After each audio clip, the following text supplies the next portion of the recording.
ዴቭ አዴን ከሚያገባት ዶክተሩ አዴን ቢያገባት ይሻላል የሚል የተለያዩ አስተያየቶች እያየው ነበረ። በእርግጥም ደግሞ እኔም ራሴ አሁን ላይ ዴቭ ሳይሆን ዶክተሩ ለአዴ እንደሚገባት ማሰብ ጀምሬያለሁ። ምክንያቱም ይሄን ነገር ያሰብንበትን ምክንያት እንግዲህ ዴቭ መስዋዕት መክፈል የሚችል ጀግና ወይም ጠንካራ ወንድ አይደለም ብዬ አስባለሁ። በስሜት የሚገዛ ወይንም ደግሞ በሰው ንግግሮች የሚመራ አይነት ሰው ደግሞ ለህይወታችን ለትዳራችን አስፈላጊ ነው ብዬ አላስብም። አበበም እንግዲህ በቤዛና በወንድሟ ገንዘቡን ተበልቷል። ምን የሚያደርግ ይመስላችኋል? ምን ይፈጠራል? ቤሪስ ደግሞ ለሱ ለዴቭ እውነቱን እናቲቱ ጋር ተነጋግራ እንዳደረገች ትነግረዋለች ወይንስ ውሸት ነው ትለዋለች? በእርግጥም ውሸት ነው ብትለው ራሱ እርግጠኛ ነኝ ሊያምን ይችላል። ምክንያቱም ዴቭ በሰዎች ንግግር የሚመራ አይነት ሰው ነው። ሰላም ውድ የተከበራችሁ የቻናሌ ተከታታዮች እንዴት ናችሁ? ከኔ ሁሉ ሰላም ነው። ሰላማችሁ ይብዛልኝ ባላችሁበት ውድ ቤተሰቦቼ። ለዚህ ቻናል አዲስ ከሆናችሁ ሰብስክራይብ አድርጋችሁ ቤተሰቡን ነባሮች ዌልካም እንኳን በሰላም መጣችሁ ብያለሁ። ተወዳጁ የአዴ ድራማ በጣም አወዛጋቢና ውዝግቦች ነገሮችን ፈጥሯል። ዴቭም እንግዲህ ዶክተሩና አዴ የነገሩትን ነገር አዴ እንደውም የነገረችውን ነገር ይሄ ነገር ሁሉ እንደዚህ የተፈጠረው በእናተ ምክንያት ነው ብላ ስትለው አልሰማትም ነበር ጋይሶች። በጭራሽ ሊሰማት ፈቃደኛም አልነበረም።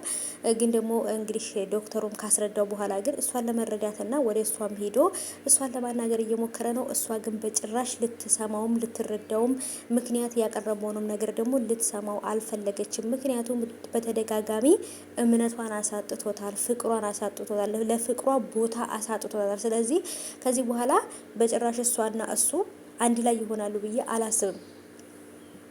ምክንያቱም ጋይሶችዬ አንዳንድ ጊዜ ከምንም በላይ መተማመን መዋደድን የመሰለ ነገር የለም። ለምን ፍቅር ብቻውን ሁሉ ቤት እንደማይሰራው ማለት ነው። መተሳሰብና መዋደድ መተማመን ከሌለበት ፍቅር ብቻውን ራሱ ምንም ሊሰራ አይችልም ብዬ አስባለሁ። እና ብቻ ከባድ ነው እውነት ለመናገር።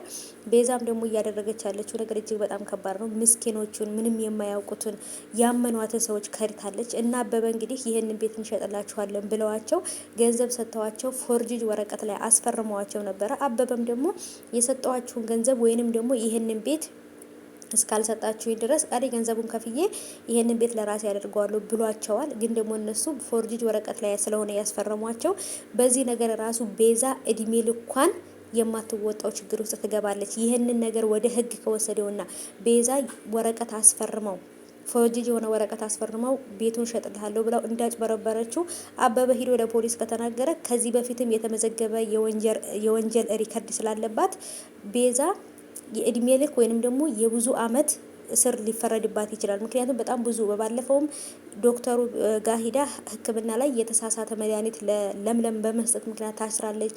የተለያዩ ወንጀሎችን በመስራት ታስራለች። አሁንም ደግሞ ድጋሚ ይሄ ነገር ከተገኘባት ቤዛ ከዚህ በኋላ እስር ቤት ከገባች አትወጣም ቤተሰቦች።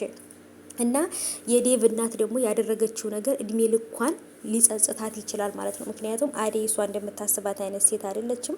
አዴን ቀርባ ምን አይነት ልጅ ናት፣ ሰው እንደሚያወራላት ልጅ ናት ወይንስ ደግሞ ሌላ ሰው ናት ብላ ከማጣራት ይልቅ በደፈናው ነበረ ፍቅር በነገረቻት ነገር የቤት ሰራተኛ ስለሆነች ብቻ ለልጅ አትገባም ብላ ያሰበችው እና ይሄን ነገር ተጸጸተበታለች ብዬ አስባለሁ። ግን ደግሞ አዴና ዴቭ ቢለያዩ አዴ በፍጹም አትጎዳም።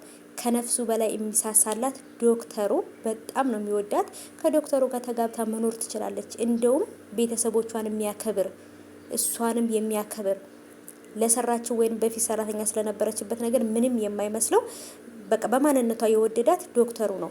በእርግጥ እንትናም ይሄኛውም ምንም እንትን የለውም። ገባችሁ አይደለ? ዴቭም ቢሆን በማንነቷ ሰራተኛ ስለሆነች ምናምን አልጠላትም። ግን ቢሆንም በቃ ለሷ መስዋዕት መክፈል የሚችል ወንድ አይደለም። በጭራሽ ለአዴ ብሎ መስዋዕት እየከፈለ አይደለም። በቃ እናቱ ያለችው ነገር ትክክል ነው፣ ቤሪ ያለችው ነገር ትክክል ነው ብሎ አምኖ ተቀብሏል። ይሄ ነገር ደግሞ ለአዴ በተደጋጋሚ ነው እየጎዳት ያለው።